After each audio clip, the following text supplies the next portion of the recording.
Hi again, this is Tim Barkley with Charleston Home and Design Magazine with Bill Payzant with Nautilus Company. How you doing, Bill? I'm fine, Tim. How are you? Good, good.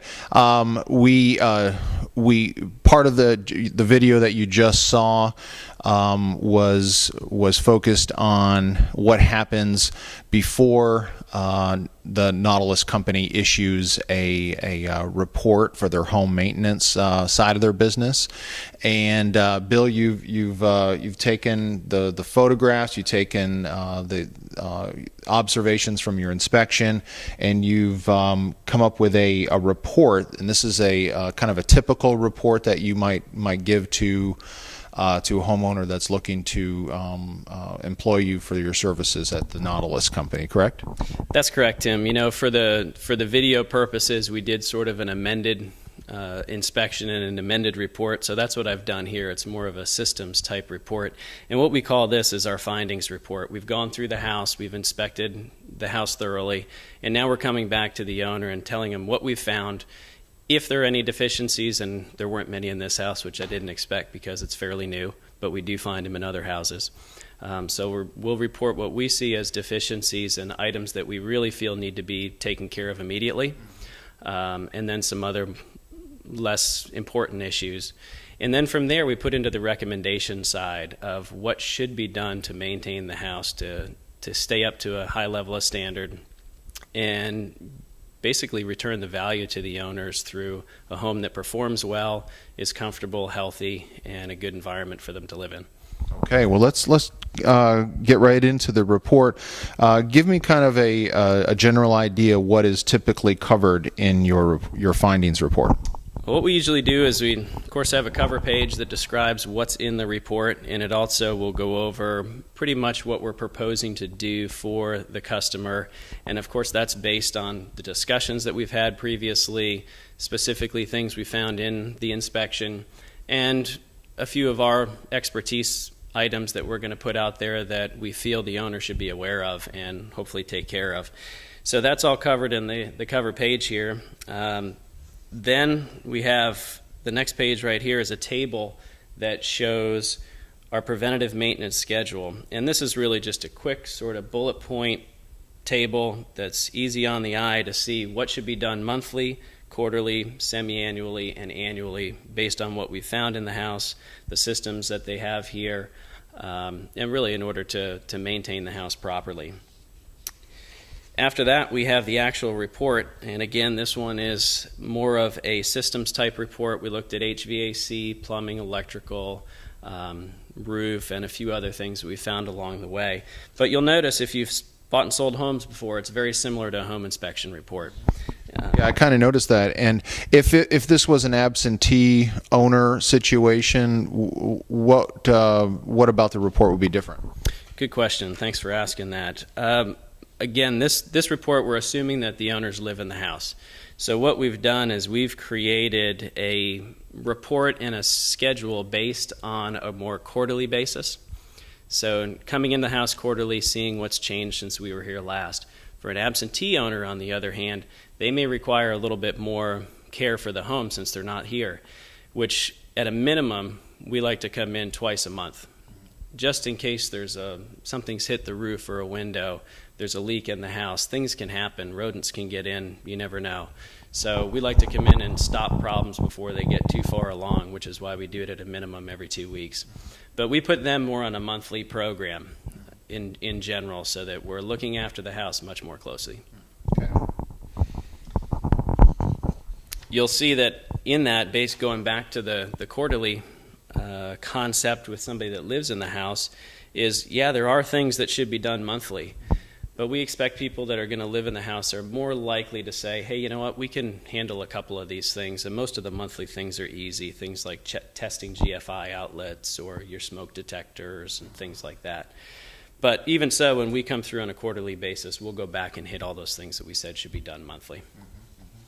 And the big thing about this is when we're using that absentee owner scenario, when they visit their second home in Charleston, they just want the stuff to work. They want to get off the plane and go to their house and there's an expectation that everything is going to work, and that's your Nautilus company is going to ensure that everything will be operating correctly for that absentee owner.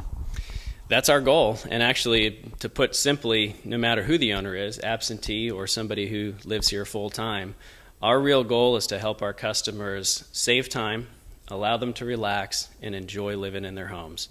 And if we can do that, we're going to be real happy, and we think our customers will be too. So yes, when our customers arrive from out of town or when they come home at night with their families, they expect things to be working, and we're there for them to make sure they are.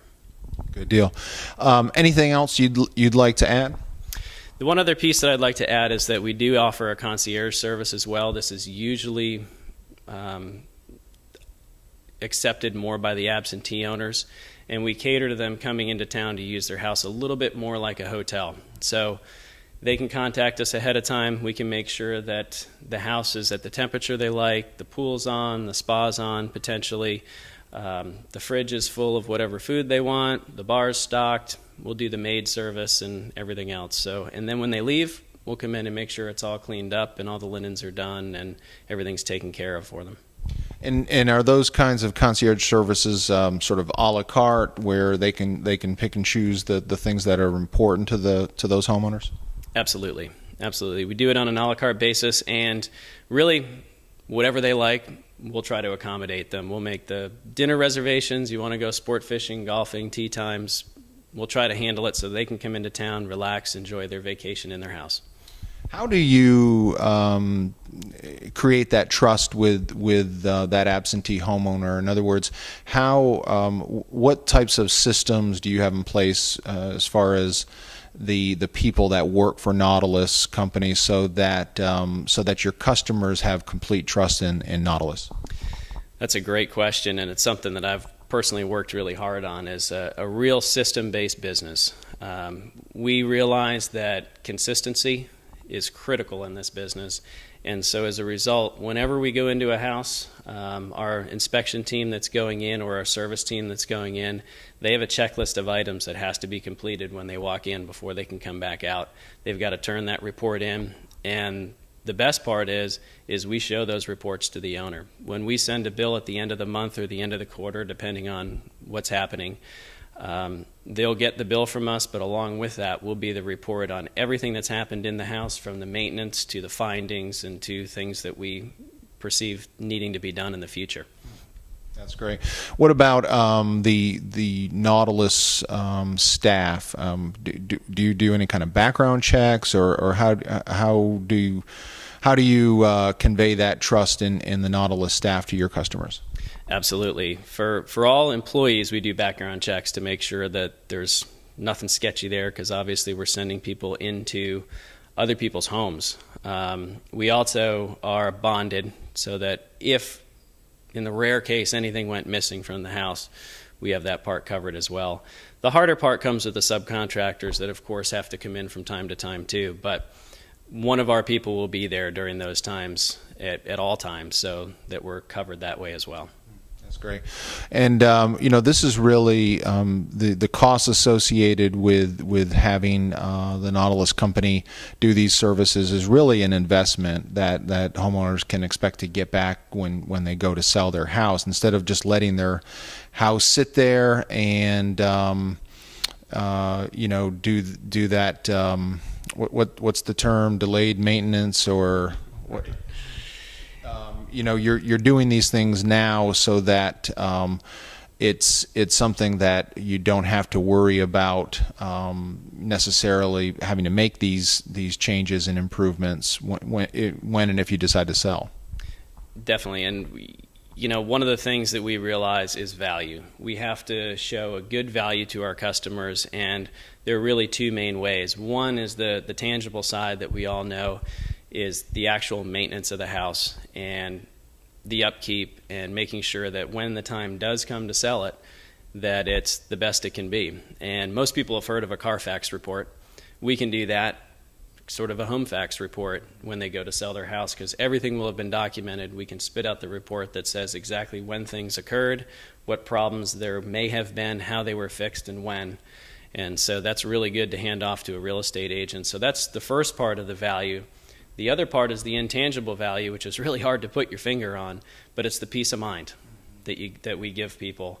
It's the time savings, the enjoyment time with your family and friends or colleagues or whatever's going on in your house, and just knowing that you can come home or go on vacation and not have to worry too much about your home. Yeah, and you've got, if you are an absentee homeowner, you've got this big investment sitting down here, and you don't really know what the heck is happening when you're up in Chicago, and you always hear. I never knew about this until I moved here 20 years ago, but there are some very unique challenges that we have here in South Carolina on the coast that do require regular maintenance on a home that maybe homeowners from the north or from elsewhere aren't terribly familiar with. They may be more familiar with ice and snow and those type of issues, but not necessarily the salt air and corrosion and things like that take place here. That's very true, and as a matter of fact, the southeast U.S. as a whole is one of the most challenging places to build a house.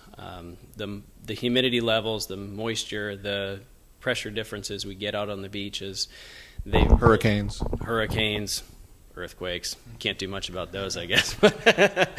But yeah, there are a lot of challenges, and it's not only in building the house properly, but then it's maintaining it. And there's many more maintenance challenges here than there are in other parts. I'm sure there are other parts of the country that are just as challenging. But if you're coming from, say, Chicago, or you're coming from the Northeast, yeah, you're battling the snow and the ice like you talked about, but you're not battling the more intrusive properties of the moisture, the humidity, that impregnates into things, dragging the salt with it and corroding items away or rotting the wood away or whatever it may be. Well, every absentee homeowner needs a go-to guy in the city that they have their second home in, and Bill Payzant would be that go-to guy with the Nautilus Company. Tim, thank you very much. I appreciate you talking to me today. No problem. How about give your contact information for Nautilus Company? Anybody can go check us out online for more information at www.nautilusco.com, and you can also call us anytime at 843-647-6224. Okay, we've been speaking with Bill Payzant with the Nautilus Company. Thank you, Bill. Thank you.